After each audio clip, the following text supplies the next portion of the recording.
Today marks 15 years since a deadly tornado tracked through downtown Atlanta, killing one person and injuring 30 others. The EF2 tornado was one of the most expensive in history, damaging several of the buildings that make up Atlanta's skyline, including the historic Oakland Cemetery and the Georgia Dome, which was hosting the SEC men's basketball tournament at the time. Let's bring in our chief meteorologist, Chris Holcomb. Now, Chris, many of us might remember that time. Do you say that that tornado's particular path was 6 miles wide? Yeah, it was. And, a lot of people, think that, tornadoes don't hit big cities. Yeah, they can hit big cities. And we experienced that here in Atlanta 15 years ago. And it's ironic.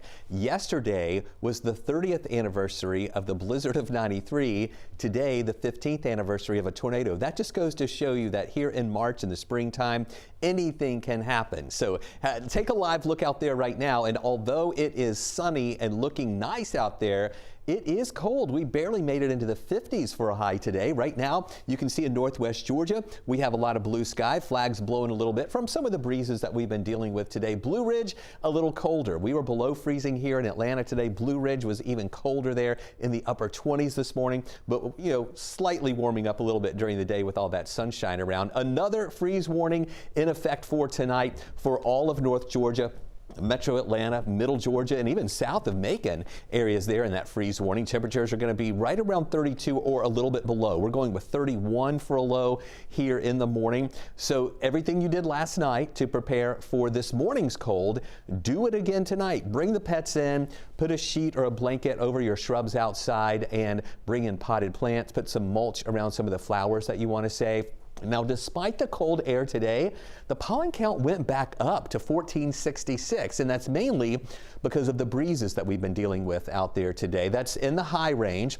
Grass and weeds are low. Mold is back up to the moderate range. And if you take a look at the calendar for March, it is kind of interesting to see that yesterday was 93 after the rain that we had over the weekend, and then today it's back up to 1466, even though it's cold out there. But again, that's mainly because of the wind that we were dealing with today. Right now, we're at 50 degrees. We do have more 40s, though, on the north side. 45 in Canton, only 40 in Blairsville and in Clayton.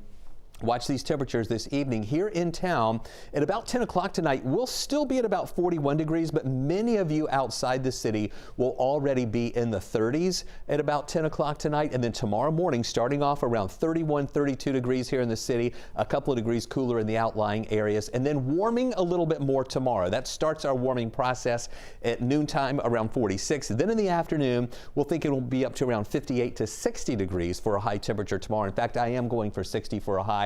After a morning low of 39. We're going to go with a 9 on the wazometer just because those temperatures are still below the average. Mostly sunny, looking pretty good out there. Now, let me show you, not a lot showing up here weather-wise on our future radar product. We're going to see mostly sunny skies tomorrow. Thursday is also mostly sunny here as well. But check this out. What I want you to see, those arrows coming out of the south, that's what's going to help warm us up as we get toward the end of the week. So we'll be up to 67 by Thursday. Friday, St. Patrick's Day, we'll see. Oh, I've got the little symbol here on the wrong place. St. Patrick's Day is on Friday. That's where we're going to see some rain around, and then colder as we head into the weekend. Back to below freezing Sunday and near freezing on Monday morning.